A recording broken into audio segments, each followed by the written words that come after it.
In the golden sands of ancient Egypt, where the Nile kissed the earth, and pharaohs were gods among mortals, a queen rose who would captivate the world, Cleopatra VII, the last pharaoh of Egypt.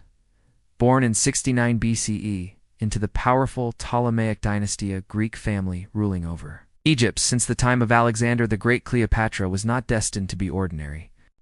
Unlike her predecessors, she embraced the Egyptian language and culture, earning her the devotion of her people. Intelligent, charismatic, and fluent in multiple languages, Cleopatra was far more than the temptress Roman historians later painted her to be. She was a scholar, a strategist, and above all, a ruler. When her father, Ptolemy XII, died, Cleopatra became co-ruler with her younger brother, whom she was forced to marry under Egyptian custom. But power is rarely shared easily. Political intrigue and betrayal erupted. Cleopatra was exiled, and Egypt teetered on the brink of chaos. But fate brought a Roman into her life, Julius Caesar, the most powerful man in the Western world. In a legendary act of boldness, Cleopatra had herself smuggled into his chambers inside a rolled-up carpet. When the carpet was unfurled, Caesar met not just a queen, but a vision of power and intellect. Their alliance was swift and passionate. With Caesar's help, Cleopatra reclaimed her throne, ruling Egypt once again, this time as Caesar's lover and partner. Together they had a son, Caesarion, whom Cleopatra hoped would one day unite Rome and Egypt. But the tides of politics in Rome were treacherous. Caesar was assassinated in 44 BCE, and Cleopatra returned to Egypt, her dreams fractured but not broken. Then came Mark Antony, a Roman general and Caesar's loyal friend.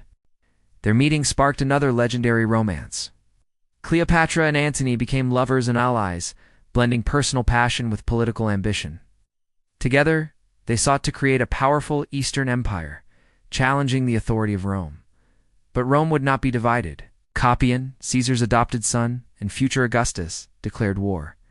At the fateful Battle of Actium in 31 BCE, Antony and Cleopatra's fleet was defeated. The lovers fled to Egypt, pursued by Roman forces. As Octavian closed in, Antony received false news of Cleopatra's death.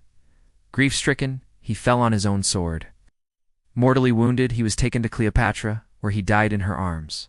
Cleopatra, proud and defiant to the end, refused to be paraded in a Roman triumph. In 30 BCE, she took her own life according to legend, by the bite of an asp. Her death marked the end of the Egyptian pharaohs and the beginning of Roman rule.